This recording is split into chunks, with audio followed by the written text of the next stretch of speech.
फ़कीर की बद्दुआ से आया अल्लाह का अज़ाब। चाचा चमन मोहल्ले के सबसे कंजूस आदमी थे। उनके घर कोई मेहमान चला जाए तो रस्मी गुफ्तगू के बाद पूछते हैं कि चाय तो नहीं पिएंगे ना, क्योंकि चाय बहुत नुकसानदेह है। हाँ, शरबत थोड़ा गर्म है, चलेगा क्या? केक बिस्किट वाली दुकान अभी बंद पड़ी है, क्या करूँ? समोसे वाला तो अभी तेल गरम कर रहा है, अभी काफ़ी वक्त लगेगा। आप कहाँ इतनी देर बैठे रहेंगे? बेचारा मेहमान ये सुनकर शर्मिंदा हो जाता है।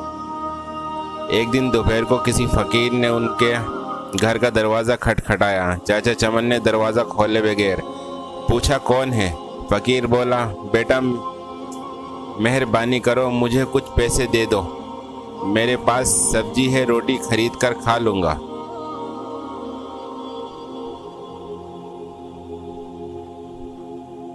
चाचा चमन बोला, जाओ जाओ, दफ़ा हो जाओ, नहीं है मेरे पास पैसे। पता नहीं कहाँ कहाँ से ऐसे भिखारी आ जाते हैं, मांगने के लिए खाने से दिल नहीं भरता। चाचा चमन ने बेचारे फ़कीर को खूब बातें सुनाई। फ़कीर मायूस हो गया। आखिर उसकी ज़बान से बद्दुआ निकली, अल्लाह तुझे हमेशा खाने से दूर रखे, तू भी कुछ ना खा सके। इतना कहकर वो फ़कीर वहाँ से चला गया। कुछ दिन बाद चाचा चमन के पेट में शदीद दर्द उठा। दर्द इतना शदीद था कि वो तड़प उठा। घर वाले उसको हॉस्पिटल ले गए। हॉस्पिटल में चाचा चमन के कई तरह के टेस्ट हुए। आखिर पेट के दर्द का पता चल गया। डॉक्टर ने हिदायत की कि 15 से 20 दिन तक हॉस्पिटल में ही रहना होगा ताकि पूरा इलाज किया जा सके। हॉस्पिटल से जब घर वापस गए तो कमज़ोरी से निढाल थे, बहुत बुरा हाल था।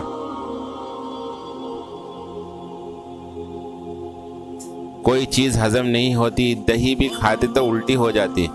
डॉक्टर के पास जाते तो वो कहता कि शायद आपके बदहज़मी बदपरहेज़ी की है, टेस्ट करवाते तो सब ठीक आता। दवा बाकायदगी इस्तेमाल करने के बावजूद तबीयत संभलने में नहीं आ रही थी, रंग पीला पड़ गया था, थोड़ा सा खाने से भी उल्टी हो जाती। चाचा चमन की रातों की नींद उड़ चुकी थी।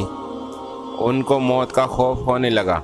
सोचते सोचते उन्हें नींद आ गई। ख्वाब में देखे कि पुलाव की देग के पास बैठे हैं, वो सबको चावल बांट रहे हैं। सुबह उठकर चाचा चमन ने घर वालों को अपना ख्वाब सुनाया तो उन्होंने मशवरा दिया कि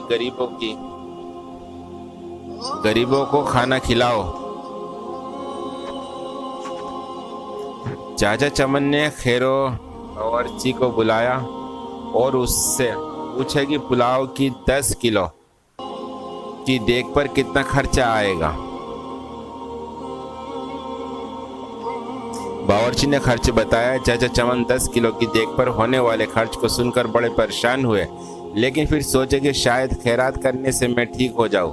उन्होंने इतवार की एक दोपहर को ये मुश्किल मरहला तय कर ही लिया। मोहल्ले के नौजवानों की मदद से मोहल्लेदारों को और गरीबों लोगों को खाना खिलाया। चाचा चमन अब काफ़ी पुरसुकून रहने लगे, लेकिन जब उस फ़कीर का ख्याल आता तो फिर वही मनहूस दर्द शुरू हो जाता।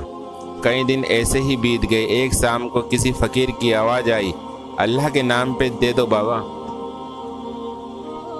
चाचा चमन भाग कर गए तो देखा कि वही फ़कीर खड़ा था जिसने उन्हें बद्दुआ दी थी। चाचा चमन उस फ़कीर का हाथ पकड़कर अपने घर के अंदर ले आए। फ़ौरन ही उन्होंने अपने बड़े लड़के को होटल से कई किस्म के खाने लाने के लिए भेजा। कुछ ही देर में लड़का होटल में बहुत से खाने ले आया। चाचा चमन और फ़कीर ने पेट भर कर खाना साथ में खाते वक्त फ़कीर ने बहुत खुश हुआ था। एक हफ्ता इलाज के बाद चाचा चमन मुकम्मल तौर पर सेहतयाब हो चुके थे।